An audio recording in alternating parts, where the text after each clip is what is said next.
Concluimos esta mañana con la ponencia Sentar Bases, Concepto y Aplicación, a cargo del doctor Jorge Enrique Ramírez Montoya, quien actualmente es el juez cuarto penal del Circuito de Cali, es abogado, especialista en Derecho Penal y en Derecho Constitucional de la Universidad Santiago de Cali. En su vida laboral se ha desempeñado como fiscal delegado ante jueces penales municipales, penales del circuito y penales del circuito especializados, jefe de unidad de fiscalías especializada y director seccional de fiscalías encargado, defensor público, personero delegado en lo penal. También ha sido docente universitario en las cátedras de Derecho Penal General y Probatorio en las universidades San Buenaventura y Pontificia Universidad Javeriana de la ciudad de Cali. Es co-redactor del manual para sentar bases e introducir evidencias que se encuentra en proceso de publicación. Bienvenido, doctor Ramírez.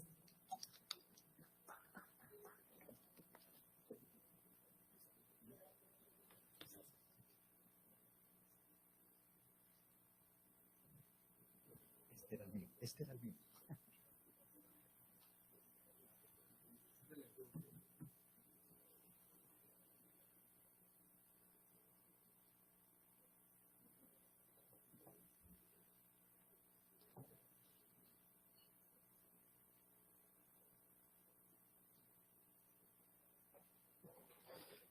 Muy buenos días, buenas casi tardes ya.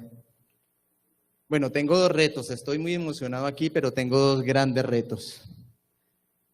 Primero, tratar de que no se aburran antes de que les dé hambre.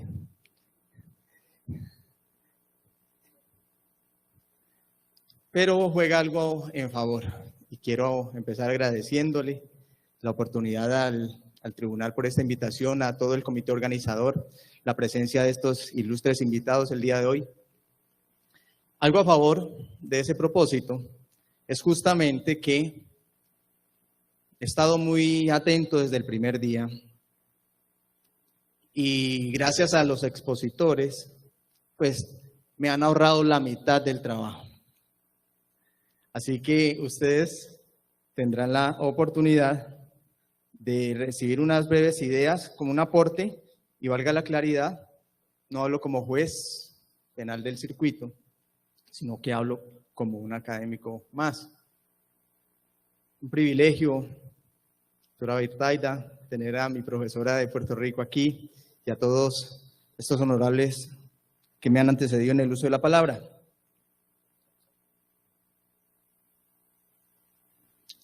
En el sistema oral acusatorio,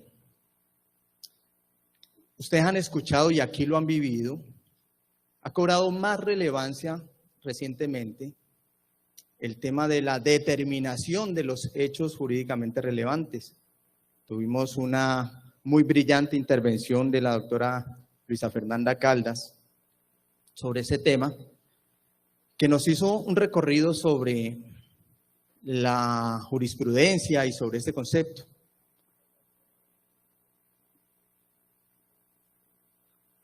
La pretensión, y con esto vamos a empezar a la justificación de esta ponencia, es que la pregunta que seguramente ustedes están haciendo en este momento es, ¿qué hace un tema como el de sentar bases tan en la práctica? De hecho, nuestra honorable Corte Suprema de Justicia, al menos en dos decisiones que conozco, se refiere a esto como aquello que en la práctica se le ha llamado o suele llamarse sentar bases. En un evento donde hemos hablado de convencionalidad, constitucionalidad, pues,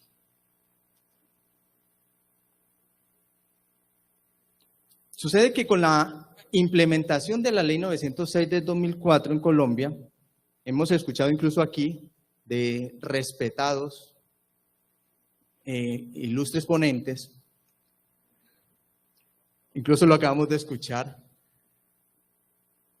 una idea que está muy generalizada y mi pretensión con todo respeto es por lo menos de que se le haga una mirada diferente al hecho según el cual se le está dando más preponderancia al tema de la oralidad, al tema de la publicidad, al tema de la técnica, al tema del procedimiento, que al tema de la dogmática, al tema de la doctrina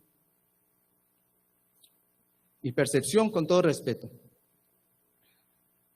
Y hablo, repito, como académico. Es que la oralidad nos ha obligado a desarrollar habilidades que no teníamos. Más aquí en Colombia, que es tan bebé en este sistema acusatorio, ¿verdad? Pero que es necesario hacerlo si queremos tener un proceso lleno de garantías, como nos hablaba el doctor Tello, como nos hablaba el doctor Bolaños. Necesitamos garantías. Entonces, por eso la necesidad de tratar este tema en este foro tan importante. Si cumplo con el objetivo de dejar en ustedes la idea de que esto es más sustancial que meramente formal, con esto me doy por bien servido.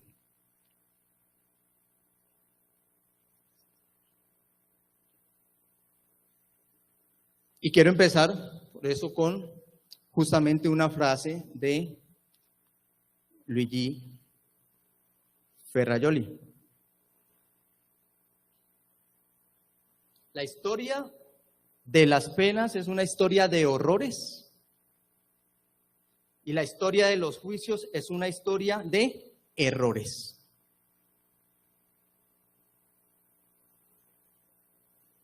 Es el pensamiento de el padre del garantismo. Tenemos el privilegio de tener a uno de sus hijos aquí, doctor Hipólito, Darío Hipólito. Más adelante, al final, vamos a ver lo que nos dice Ferrajoli sobre la oralidad y los ritos, justamente, como garantía de garantías.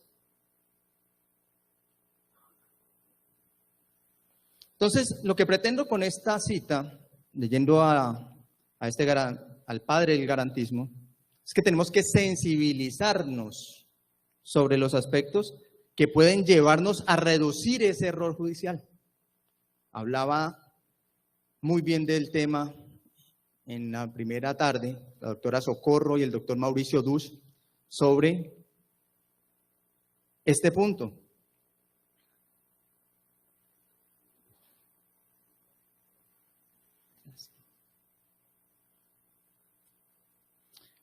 Entonces, entremos diciendo que en la aproximación a la verdad, que es la tarea que tenemos nosotros como jueces,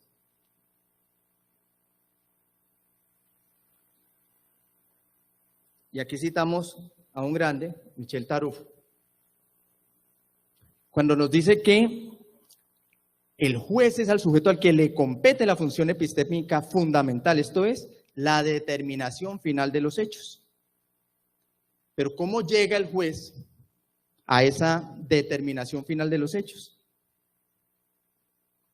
Primero, al juez le corresponde la tarea de gobernar la admisión y la práctica de las pruebas, además de luego valorarlas, por supuesto. Decía esta mañana el doctor Darío Hipólito, la verdad de los hechos exige un adecuado método cognoscitivo. Y ahora el doctor Bolaños nos decía, la verdad es subjetiva. Lo tremendo para el juez es procesarla. ¿De acuerdo?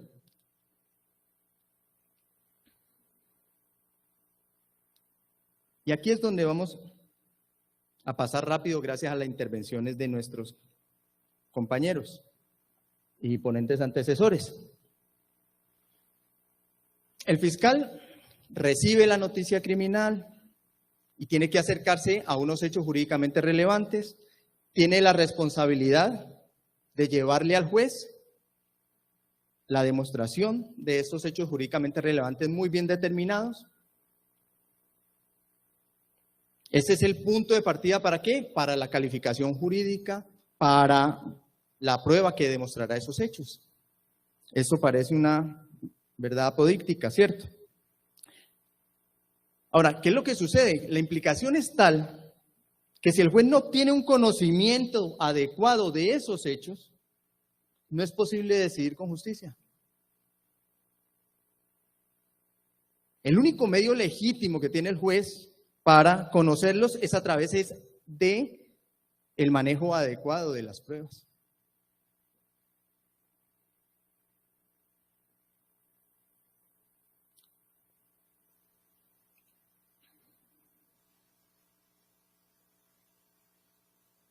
Bien, con este preámbulo llegamos al punto en cuestión. Usted, fiscal, juez, defensor, ha estado seguramente en un escenario parecido a este. La fiscalía dice: permiso, señor juez, para poner de presente al testigo la evidencia que ha sido marcada como número 1 de la fiscalía para fines de refrescarle memoria. Inmediatamente la defensa: objeción, no hay bases. El juez dice: al lugar, no ha sentado las bases. Y usted quedó como Condorito en plop, ¿verdad? Bueno, muchos de la sala no saben quién es Condorito, se los dejo de tarea.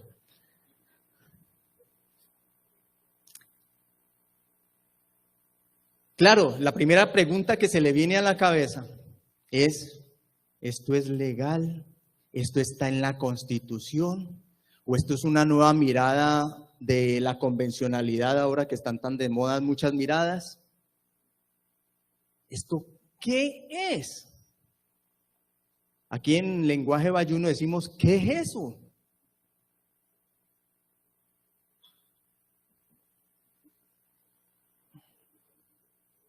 Esas inquietudes son las que pretendemos resolver y demostrar cómo este tipo de procedimientos está atado a garantías muy importantes.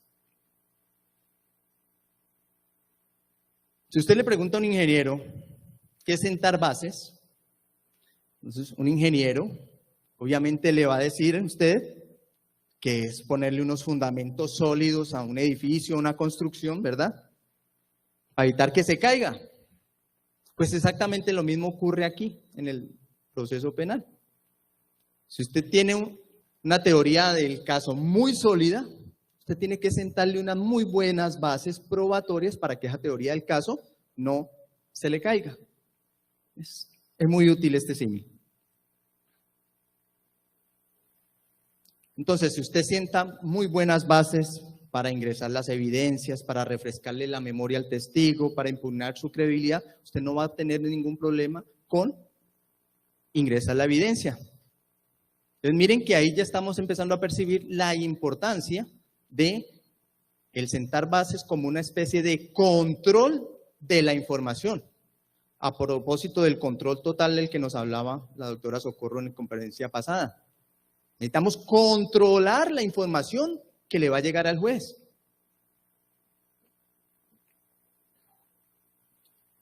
Entonces, a partir de hoy, que no le ocurra ahora, como decía hace unos días el doctor Nelson Saray en una conferencia justamente sobre hechos jurídicamente relevantes, que no lo asusten a uno en una audiencia con no hay bases. Que usted sepa cuál es el fundamento y cuál es la necesidad de esto en el proceso penal.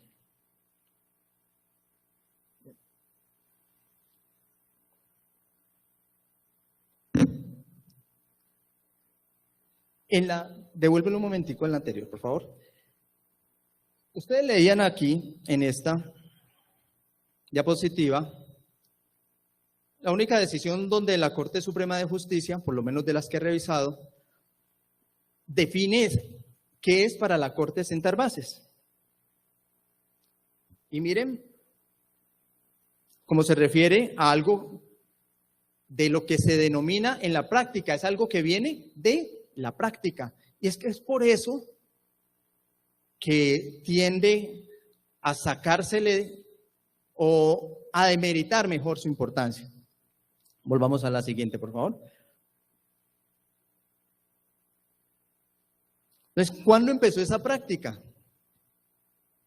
Voy a contarles una historia que algunos de los que están aquí estoy seguro que vivimos, que recordamos que en la primera década de este siglo, cuando nos correspondió a los que ya interactuamos con el sistema penal acusatorio, en esa época justamente estaba en la Fiscalía Especializada de Cali, antes obviamente de entrar en vigor la Ley 906 de 2004, para esa época agencias como OPDAT, como ICITAP, en la Defensoría otras agencias, en ICITAP el curso investigador testigo, en OPDAT los cursos para fiscales, cursos de 2 semanas de técnicas de juicio oral. Nos acompañaron en ese proceso de implementación ilustres fiscales americanos, me viene a la memoria fiscal Arthur Wyatt, fiscales colombianos que estaban formados por ellos, que hacían las veces también de monitores de este sistema. Recuerdo con mucho aprecio a Gilberto Guerrero, José Joaquín Arias, que fueron los que nos apoyaron en aprender a entender esto de las técnicas. Ellos nos enseñaban que para presentar una evidencia en el juicio oral, habían, y lo repitió hace 2 días el doctor Fabián Ordóñez, aquí en este escenario, hay unas preguntas que casi son como sacramentales para introducir una evidencia. Y tienen mucho de fondo. Por eso la frase inicial en la justificación es que no se trata de la técnica por la técnica, que todo esto tiene mucho de fondo. Entonces ellos nos decían, usted pregúntele al testigo con la evidencia, ¿qué es? ¿Lo reconoce? ¿Por qué lo reconoce? ¿Está en igualdad de condiciones? ¿Qué hacemos con esto? Y ya lo ha dicho en varias decisiones, lo vamos a ver ahora en la Corte. Con esto autenticamos la evidencia. Pero que no se le olvide sentar las bases antes de presentar la evidencia. Y entonces, sentar las bases no es autenticar. Una buena aclaración que hay que dejar desde ahora. Que no se le olvide entonces sentar las bases. Entonces, ya lo anterior nos decía que el sentar las bases es una parte del interrogatorio en donde a través de preguntas, ojo con esto y quiero hacer mucho énfasis en esto, quien interroga le deja ver al juez de manera muy clara que le va a presentar al testigo una evidencia con un fin específico. Y tiene que hacer estas preguntas de manera tal que ni siquiera a la audiencia ni al juez le quede dudas de para qué es que le está presentando la evidencia. Cuando usted le tiene que decir al juez, ¿para qué es la evidencia? Usted como interrogador, usted como parte, usted como litigante, ¿para qué es que le está presentando la evidencia? Alarma. No ha sentado bases. Es una muy buena alarma para que ustedes a partir de ahora la activen. Y si me tiene que decir el interrogador que la finalidad seguramente es porque no ha sentado bases. Una muy buena alarma.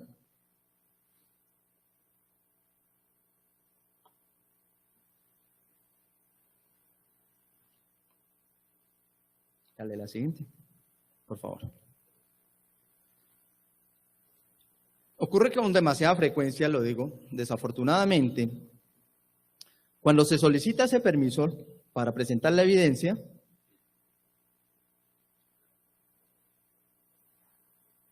tanto la otra parte como el juez quedan sin entender.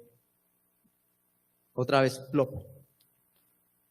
¿Para qué se hizo esa solicitud? Un ejemplo de ello, lo vemos en esta gráfica. Luego de preguntarle, por ejemplo, al testigo, al investigador, si recuerda la fecha de los hechos que se investigaron, Este responde que no. No recuerdo con exactitud una fecha. Inmediatamente, dice quien interroga, permiso su señoría para ponerle de presente al testigo el informe ejecutivo de fecha tal, rendido por el testigo. Inmediatamente, ¿qué? Maduro. Objeción, eso que se siente en el estrado, la objeción. ¿Por qué? Vamos a ver las razones. Ahora, a veces tenemos que pensar un poquito en eso y ya les voy a decir por qué es muy importante saber qué es lo que está en realidad pasando. Porque a veces es por desconocimiento de estas técnicas y de las razones del por qué hay que hacerlo así. Pero a veces es por desespero, el afán de la audiencia, el tiempo. Pero a veces, ¿por qué no? Puede ser por temeridad. En un caso, por ejemplo, un delito de tentativa de homicidio, se está interrogando a la víctima en un asunto donde no se le han presentado solicitudes de pruebas documentales, pero sí se descubrió la historia clínica como uno de los elementos que iba a usar la fiscalía. Están interrogando a la víctima y a la víctima le preguntan cuáles fueron los procedimientos que le hicieron a usted. Eran unas lesiones graves en el pulmón. Entonces, la víctima, poco letrado, poco de este tema sabía, dijo, a duras penas atinó a decir que le habían herido en el abdomen. ¿Sí? Entonces, cuando le preguntan a esta víctima eso, ella dice, ¿procedimientos? No, la verdad yo no recuerdo qué procedimientos. Permiso, señor juez, para ponerle de presente la historia clínica al testigo para que recuerde cuál fue el procedimiento que le hicieron. ¿Cómo fue? Al lugar. ¿Por qué? Dale a la siguiente. Fundamentalmente por estas dos razones, podríamos seguramente ustedes encontrar más, pero fundamentalmente porque quien está declarando sobre qué es el documento, ¿quién es? ¿Cuál? ¿Quién es? El que está interrogando. ¿Sí? No es el testigo el que está diciendo qué es el documento. Segundo, el testigo no ha dicho que existe un documento en donde él pueda recordar, en donde él pueda tener esa información que le ayudaría a recordar.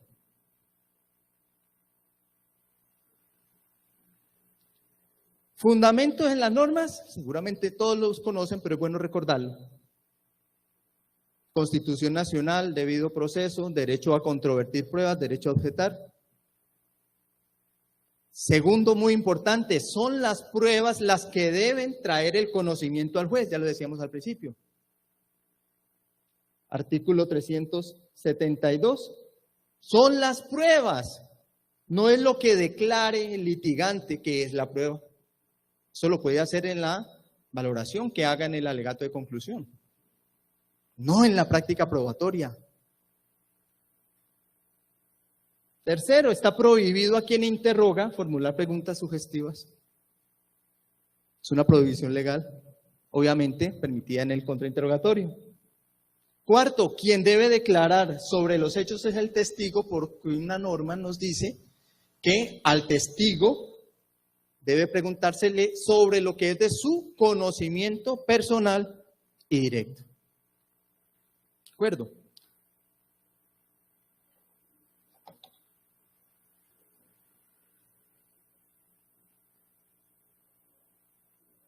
Entonces, Hasta allí podemos concluir.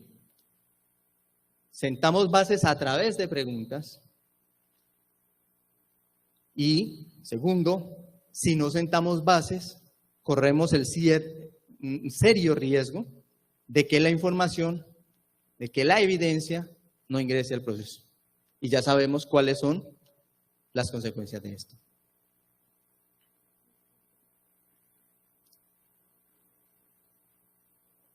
Como el tiempo es nuestro mayor enemigo hoy, y gracias a que ya habíamos hablado, o aquí en este escenario ya se había hablado de estos temas, solo quiero dejarles algunas breves ideas para terminar de contextualizar la importancia de sentar bases. Dale a la siguiente, por favor. Ya vimos cómo la finalidad de la prueba es llevar el conocimiento de los hechos jurídicamente relevantes al juez. Entonces, si una prueba no tiene relación con los hechos, no es pertinente. Muy bien. Y hay un concepto que aquí lo han trabajado esta semana, pero yo quiero dejarles una idea diferente. Dale a la siguiente. O una visión que pienso que es integral al concepto de pertinencia.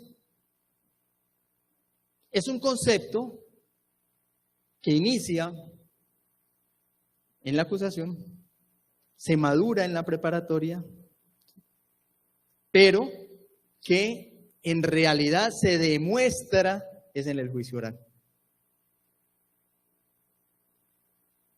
Y este aspecto es central porque esto va muy atado al tema de sentar bases. Veamos por qué. Rápidamente, acusación y pertinencia. En la acusación, el escrito nos dice el descubrimiento de las pruebas debe hacerse con el señalamiento de los hechos jurídicamente relevantes. Siguiente. El descubrimiento es uno de los parámetros que condiciona la pertinencia, dice la Corte Suprema de Justicia en esta decisión, y el decreto de la prueba por parte del juez, por la necesidad de observar formas propias del juicio, debido proceso. Siguiente. Muy rápido aquí porque esto es un repaso para ustedes. Se requiere que exista suficiente claridad sobre lo que fue objeto de descubrimiento y particularmente, obviamente, sobre lo que fue decretado como prueba. Ya vamos encarando el juicio, solamente indicar en la siguiente preparatoria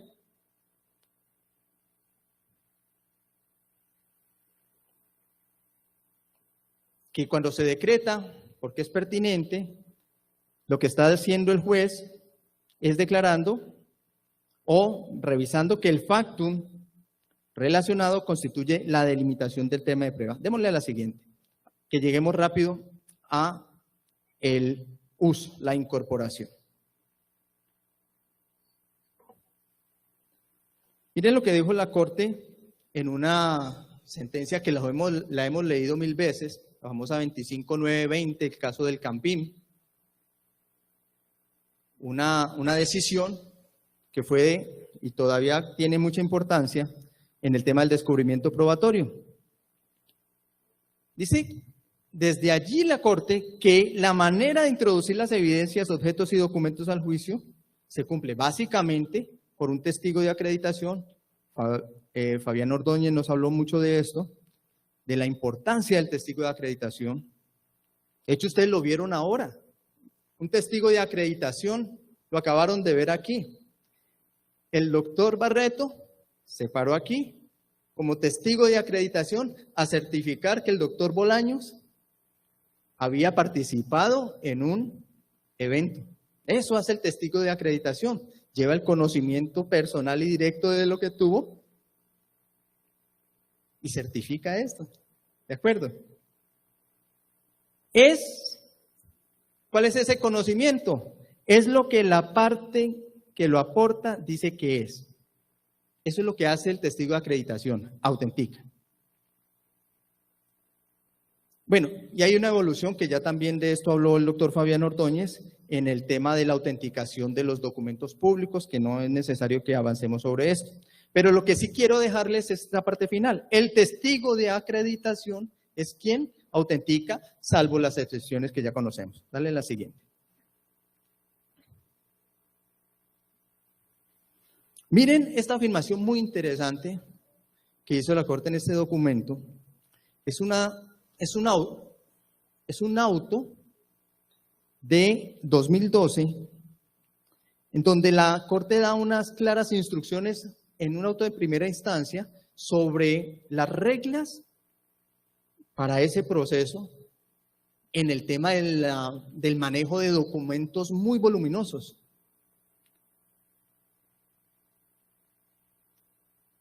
Quiero destacar esto por las consecuencias que trae.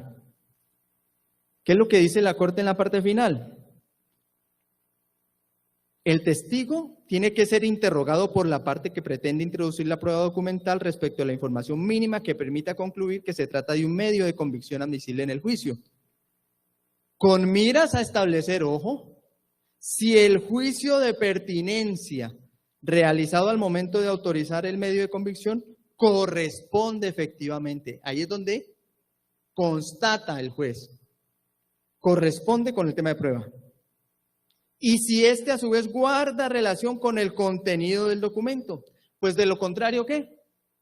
No podrá admitirse su incorporación al debate público. Siguiente.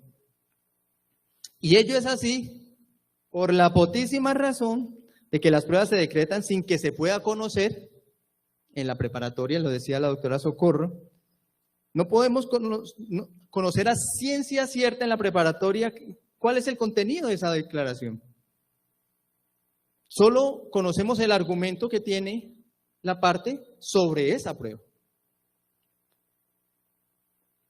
Por tanto, el juez queda facultado para que durante su práctica en el juicio pueda verificar que la misma cumple el presupuesto de pertinencia. Era lo que les decía ahora. Entonces, la manzanita roja. Aquí se madura ese juicio de pertinencia. Allí es donde lo verifica el juez. Para lo cual habrá de confrontar lo que la evidencia muestra con los hechos y también con las razones esgrimidas cuando se pidió su admisión. Entonces, allí es donde el juez lo confronta. Dice, esto que me está presentando, sí es lo que decreté. ¿Quién le demuestra eso? El testigo de acreditación, luego de presentarle la evidencia. Entonces, allí es donde cobra esa vital importancia. Y dale a la siguiente. Ya vamos cerrando. Entonces, ese momento para sentar bases, lo podríamos graficar allí. Todo esto tiene en común estos pasos, y quiero que se lleven esa idea bien clara. Común, preguntas. Usted acredita al testigo a través de preguntas, usted sienta bases a través de preguntas, usted autentica a través de preguntas y usted aprovecha la evidencia una vez admitida a través de preguntas. Con el sentar bases demuestra el conocimiento personal de ese testigo sobre la evidencia y con la autenticación lo que se demuestra es la pertinencia. Este concepto quiero que quede supremamente claro. No se sienta bases a través de argumentos. Una idea final muy importante. Suele suceder, objeción, no hay bases. Tiene usted razón, señor juez. Lo que ocurre es que el testigo viene aquí, ese testigo fue el que recolectó la evidencia. Pregúntele al testigo. No se convierta usted, parte, abogado litigante, en un declarante. Y cuando usted, juez, permite eso, está permitiendo que el fiscal sea testigo.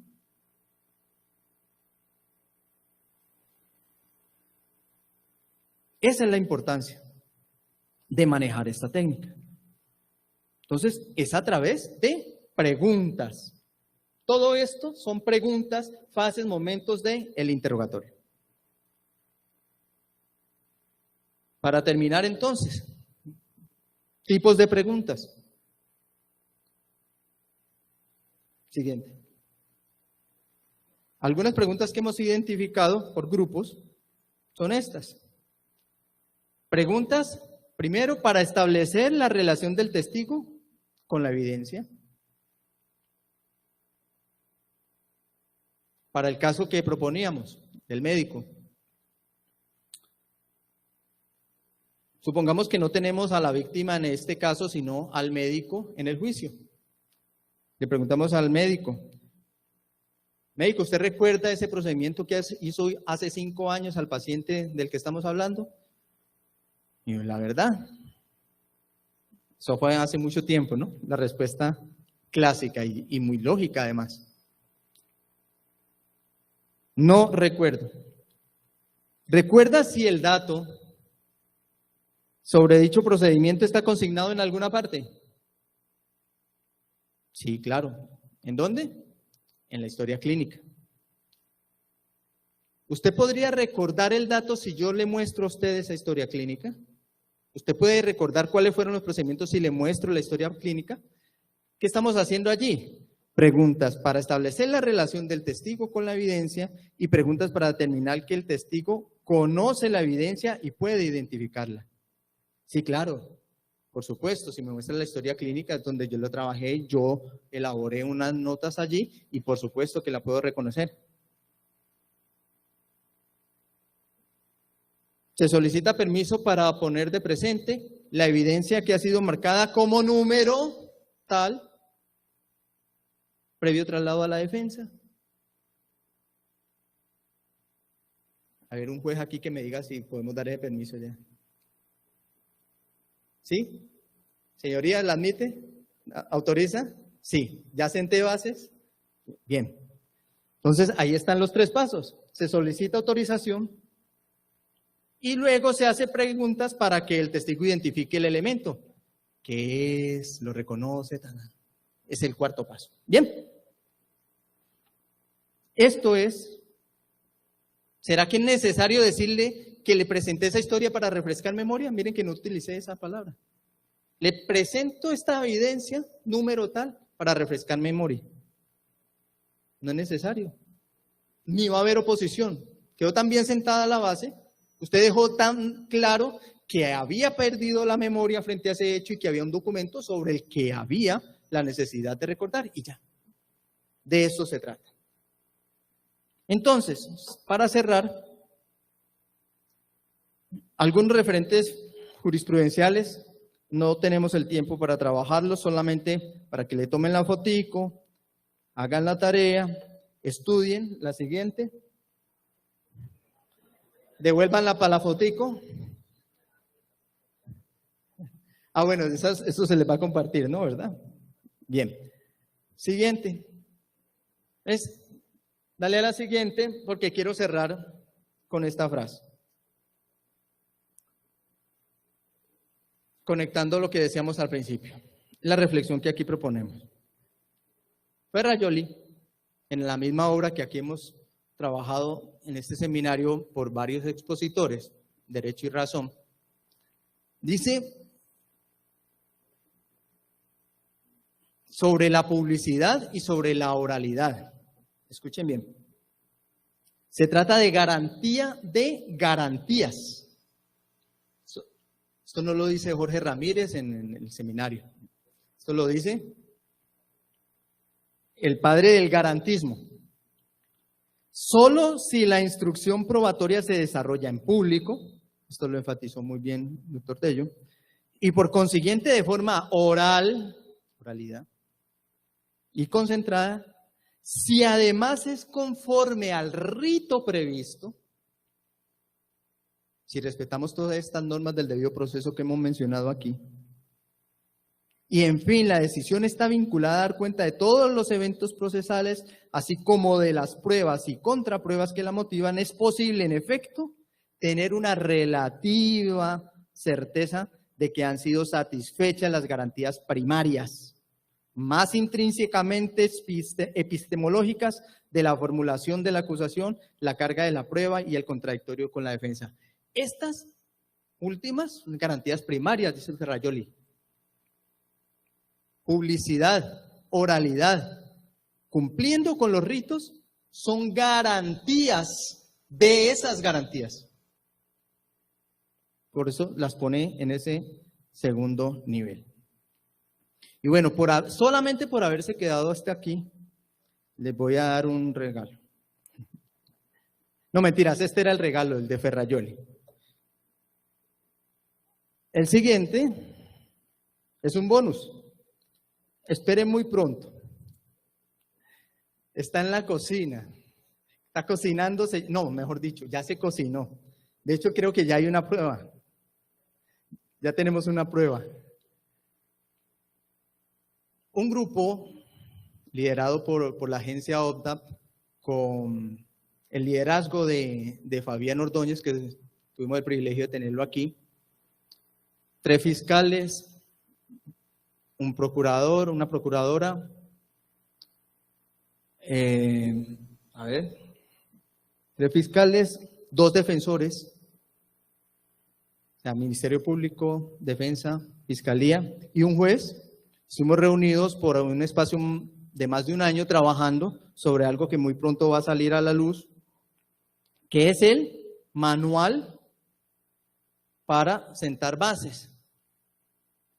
Allí, eso sí va a ser una guía práctica que no correspondía a trabajar aquí, obviamente.